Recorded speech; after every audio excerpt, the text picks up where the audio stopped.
ఆనాడు ఎన్నికల సందర్భంలో మేము ఎన్నికల మేనిఫెస్టోలో మే 6, 2021 నాడు వరంగల్లో రైతు డిక్లరేషన్ శ్రీ రాహుల్ గాంధీ గారు చేసిన దాంట్లో 2 లక్షల రూపాయల రైతు రుణమాఫీ చేస్తామని చెప్పినాం.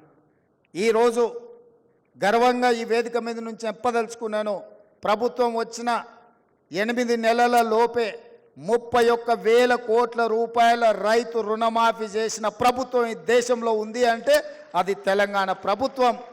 తెలంగాణ ప్రభుత్వం చిత్తశుద్ధితోని రైతులకు వ్యవసాయాన్ని లాభసాటిగా చేయడమే కాకుండా రైతుల యొక్క ఆత్మహత్యలను ఆపాలన్న ఆలోచనతోటి ఈరోజు మా ప్రభుత్వం ముందుకు వెళ్తుంది. ఈరోజు బ్రహ్మకుమారీస్ కూడా రైతుల యొక్క ఆత్మహత్యలు ఆపాలన్న ఆలోచన కార్యాచరణ తీసుకోవడం మా ప్రభుత్వానికి సంతోషం కలిగించింది అని చెప్పి నేను ఈ సందర్భంగా తెలియజేస్తున్నా.